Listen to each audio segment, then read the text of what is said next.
quick. What do you think about this GameSpot thing? Are you up to speed on that? I know that the shares. Somebody somewhere said, "Oh, you should invest in GameSpot," and everyone said, "Well, that's a terrible idea. They're a shop," and the shares have rocketed by 1,000%. More than that, Okay. actually, I think. So what's happened is a lot of hedge funds, or whatever you want to call them in America, have shorted GameSpot in America, which is, as you say, it's like, I'm pretty sure it's just the American version of Game. Yeah. Which is interesting because there was a few investors that actually bet on GameSpot, like Michael Burry, who's the guy who invented the instrument that the people made a lot of money out of the housing crash, All right. subprime. Yeah. He invented the instrument that the people used to actually short the housing market. Yeah. And he bet on GameSpot. He didn't think it was that bad, and he reckoned they could pivot to selling digital games. So he invested. So he's made a lot of money out of this. But all these investment firms were shorting this, and it's sort of like 84% of the shares in GameSpot were shorted. So there's this Reddit group. I can't remember what they're called. That's what was Reddit. I thought Reddit. Really? Yeah. There's a. Yeah. Spotted this and said, well, I think basically the reasoning was if we buy up. So do you know how short works? No, I don't know this. No. So what happens is if you believe that let's say a stock's going to go down in the next 30 days, you go to a company that holds a load of shares as stock, yeah, and you say I want to borrow that share and I'll give it you back in a month's time. Right. Yeah. So you borrow the share and then you sell it straight away. Yeah.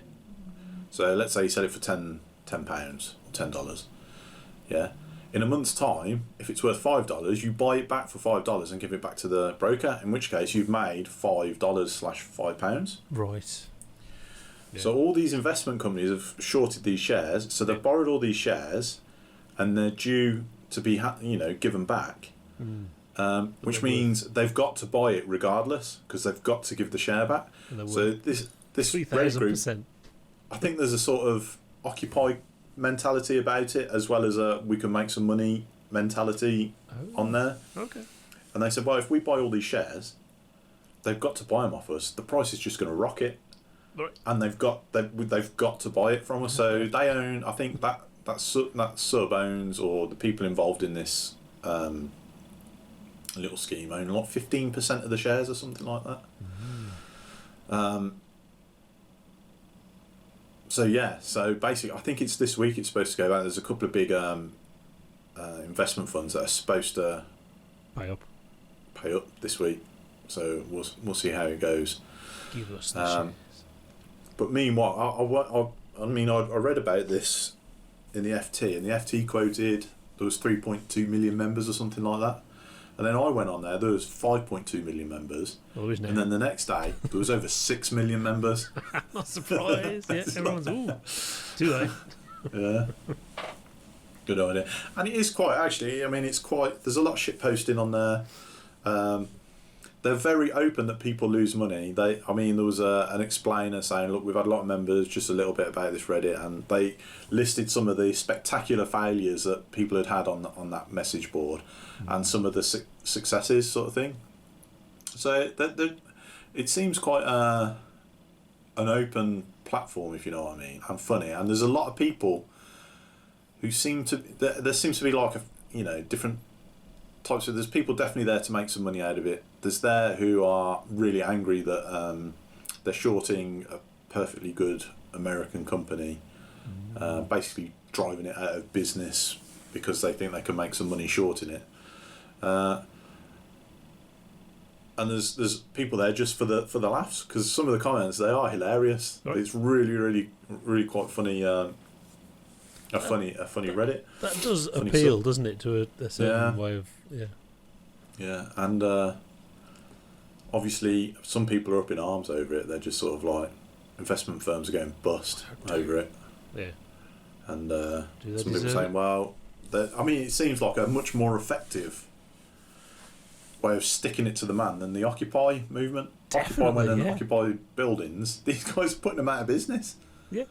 Well, Occupy and all that. Obviously, there's an argument that that's giving them power, and then they get reported on as the bad people and all that. Don't they? This is literally taking it away. So I've got an app on my phone that I buy a few shares every month, with what's it called? Free trade. You don't pay for the trade. Mm-hmm. You just you tell it how much you want, and then they fulfil it at about 3 o'clock that day. Yeah, sort of thing. Because normally it costs like about £13 to buy some shares, but this is free. And there's a few out there now, and they've all sort of shut down trading on these shares. Sort of like, wow, conspiracy sort of thing. They're trying to stop us, blah blah blah. But it's interesting. Yeah, I'm really quite interested to see how it works out. See if it is almost getting them back, isn't it? It is, yeah. I mean, the thing is, I mean, where does this? Some people are going to lose money. I can only imagine people are going to lose money at some point, because obviously the stock's hyperinflated. But if you sell when these people need to fulfil their orders, their shorts, surely you're going to make money. I don't know. Maybe it's not everyone saying that people are going to lose money out of this. People are going to lose money out of this, but there's a big proportion of them that are doing it for the sort of screw you Wall Street sort of attitude, and they don't care. Yeah, quite a lot of them actually. Lose a little bit of money and do a thing. Yeah. Well, right now, a lot of people are going to lose a lot of money. The question is who those people are, and the people who will be upset by this. They're the sort of underlying mentality that they wouldn't say it like this, but they're saying, "Oh no, not those people. Those people shouldn't lose their money." Yeah. Yes, they should. They're the bad people. That's the game, isn't it? I mean, there's this talk that there's is it the FCC in America that they will investigate this, and they'll find that the law was broken because there's collusion, because people are colluding on a sub. Yeah. But when a company's stock is shorted 84%, you can't tell me there's no collusion there. Well, yeah, it obviously is, isn't it? Yeah. Yeah, there's obviously collusion going on there. So it's sort of like it could kick off. It could sort of like. So when, because obviously there's a lot of people involved, and if you sort of if the mask slips, I suppose they will see it as the mask slipping. Yes. And it will confirm their worst fears / conspiracies. Yes. Yeah, exactly. If they don't pay up, or they take them to court and win, then that's a thing. Weird. But my question is, if this goes on, if it sort of continues to trend, what happens when the investment firms start these AstroTurf groups to do similar sort of things, but are actually working for the hedge fund? You're going to end up with these battles between subs. And it won't be the surefire, easy money, and legally too risky, and they won't get insurance and all that kind of stuff. Yeah. So it could change everything. It could change everything. I mean, it's potentially very significant. But the fact that it could change everything suggests that it'll be extinguished. Yeah. Well, here's the other side to it. It's a big challenge to Biden, because one of the criticisms of the Democrats from the left in America has been that the Democrats have been too closely tied to Wall Street. The stories of Hillary Clinton doing a speech for a bunch of hedge fund managers and being paid $500,000 or whatever. Yeah. That really struck a chord with some people. Oh dear. So Biden has got to, he's got to manage this situation with, between the people who donate money to the Democrat Party and people who are kind of supporting him at the moment. I think basically the big thing about the Democrats in America is the unity is quite strong. You got like the Sanders supporters and all that are generally rolling along with the project at the moment. There's a honeymoon period, isn't there? I mean, at the moment it's like, oh, for God's sake, thank God for that. Yeah. But the problem is, what the response will be? It'll be, but Trump.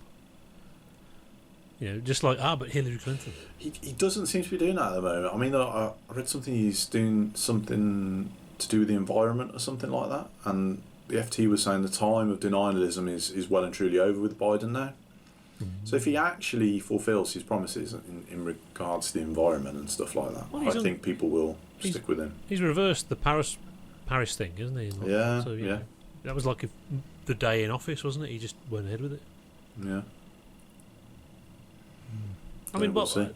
The Democrat Party, I mean, there is actually a Zappa quote about the day Clinton became president. That's like the end. Because that was basically it's Reaganism in the Democratic Party. That's where it is, and that's where it's been ever since. Yeah,